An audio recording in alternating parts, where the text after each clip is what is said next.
Sandy Walsh bocorkan ambisi Marcelino Ferdinand berkarir di Eropa. Sandy Walsh dan Marcelino Ferdinand sama-sama bermain di Liga Belgia. Sandy pun mengungkap ambisi juniornya tersebut yang tengah berkarir di Eropa. Saya bertanya kepada Marcelino Ferdinand, apa ambisi kamu? Ujar Sandy Walsh dalam wawancaranya dengan YouTube Sport 77. Dia bilang Liga Champions, oke, kamu mungkin bisa mencobanya, jelas Sandy. Marcelino Ferdinand baru bergabung dengan KMSK Deinze pada awal tahun ini. Pemain berusia 19 tahun itu bermain 4 kali dan mencetak 1 gol. Namun di musim ini, ia belum mendapatkan kesempatan. Sandy Walsh menilai timnas Indonesia mempunyai banyak pemain bertalenta. Banyak sekali yang berbakat dan potensial, saya merasa senang melihatnya. Mereka juga mendapatkan kesempatan bermain. Beberapa pemain muda ingin bermain di Eropa, mereka memiliki ambisi, tutur Sandy Walsh. Sangat banyak talenta, jadi untuk masa depan sepak bola Indonesia, saya rasa kita berkembang pesat dengan banyaknya talenta muda berbakat, ucap Sandy Walsh. Shin Tae-yong sudah tahu apa yang harus dilakukan jelang lawan Irak. Usai mengandaskan Brunei dalam 2 leg babak pertama kualifikasi Piala Dunia 2026, Indonesia jelas tak bisa bersantai. Sebab mereka akan masuk grup F yang notabene berat, yakni melawan Irak, Vietnam, dan Filipina. Indonesia akan langsung melawan Irak dalam pertandingan tandang pada laga pembuka kualifikasi kedua. Untuk menatap laga tersebut, Shin Tae-yong sudah mengirim tim untuk memata-matai permainan Irak. Kita sudah melakukan pemantauan langsung, coaching staff juga sudah melakukan komunikasi terkait strategi apa yang akan kita pakai saat melawan Irak, ungkap asisten STY Nova Arianto. Di sisi lain, Coach Shin meminta para pemain harus bermain dengan keyakinan besar, tak ciut nyalinya dalam laga tersebut. Jadi yang penting pemain harus percaya diri, bahkan mereka nanti harus berani bermain di daerah lawan, ujar Coach Shin. Timnas Indonesia versus Irak, China Patinama bisa duel lawan rival di Liga Norwegia. Fakta menarik seputar laga Irak versus Indonesia di kualifikasi Piala Dunia 2026. Pertandingan ini berpotensi bakal diwarnai duel 2 pemain Liga Norwegia dari masing-masing kubu, Danilo Alsa di Irak dan China Patinama di kubu Timnas Indonesia. China Patinama memiliki catatan lebih mentereng ketimbang Danilo dalam 2 pertemuan di Liga Norwegia. China merupakan pemain Viking FK, sementara Danilo bermain untuk klub Sandefjord di kasta tertinggi sepak bola Norwegia itu. Dalam 2 pertemuan, Viking FK bersama China Patinama berhasil mengalahkan Danilo dengan skor 2-1 dan 4-3.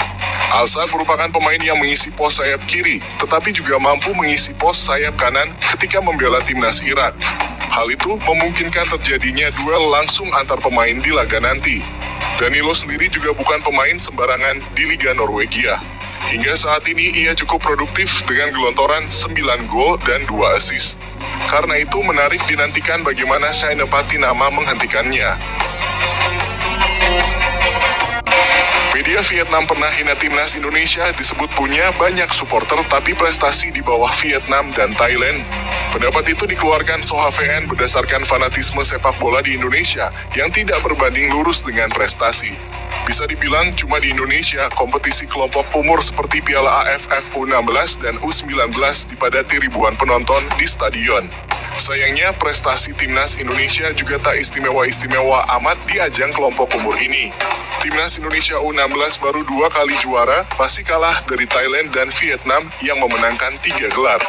Sementara di level U19, timnas Indonesia sudah 9 kali menjadi tuan rumah, namun baru sekali keluar sebagai kampiun. Indonesia memang sering menjadi tuan rumah, namun prestasi mereka sangatlah buruk, tulis Soha. Secara supporter, Indonesia memang lebih unggul ketimbang Vietnam dan Thailand, namun yang paling penting adalah prestasi. Indonesia jauh tertinggal dari Vietnam dan Thailand, tegas Soha. Asisten Shin Tae-yong ungkap kriteria pemain untuk timnas Indonesia, Stefano Lillipali masuk. Asisten pelatih Shin Tae-yong, Nova Arianto, sampai dengan saat ini mengaku nama-nama pemain untuk kualifikasi Piala Dunia masih belum ditentukan resmi oleh Shin Tae-yong. Tim kepelatihan masih ingin memantau kompetisi seperti BRI Liga 1. Pemain-pemain yang berpengaruh besar untuk timnya pasti akan dipertimbangkan buat masuk tim nasional. Oleh sebab itu, setiap pemain dipersilakan menunjukkan kemampuan terbaiknya di klubnya. Lalu, bagaimana dengan Lillipali? Pemain Borneo FC itu tentu punya kans, namun tetap keputusan ada di Sintayong. Kami akan lihat situasi di kompetisi pemain yang kami panggil apakah dalam kondisi baik atau tidak, kata Nova Arianto. Yang tampil maksimal dalam kompetisi pasti akan menjadi penilaian dari tim pelatih, sambung Nova. Adapun menatap kualifikasi Piala Dunia, Timnas Indonesia baru bisa memulai persiapan pada 12 November mendatang. Hal ini karena itu hari terakhir BRI Liga 1 sebelum jeda internasional. Tanggapan Erick Thohir soal Jay Itzes yang dihantam masalah kesehatan, proses naturalisasi tetap lanjut. Ketua Umum PSSI Erick Thohir angkat bicara mengenai Jay Itzes yang dihantam masalah kesehatan di saat proses naturalisasinya yang tengah diurus. Dikatakan Erick Thohir, Jay akan segera pulih. Jay Itzes terakhir kali memperkuat Venezia pada pekan ke-9 seri B Sabtu 7 Oktober lalu. Kala itu Jay Itzes tampil penuh dan membantu Venezia menang 3-2 atas Parma. Itu kan yang namanya pemain ada up and down, tapi kalau kami lihat bisa main di seri B bersama Venezia, ujar Erick Thohir. Jay Itzes ditargetkan bisa memperkuat timnas Indonesia pada Piala Asia 2023 yang berlangsung pada 12 Januari hingga 10 Februari 2024. Untuk Jay Itzes dan Nathan, sedang usahakan untuk bisa bermain pada Maret tahun depan. Kalau bisa November ini lebih bagus. Yang pasti kami memang harus mempersiapkan kualifikasi Piala Dunia di grup F, tutur Erick Thohir.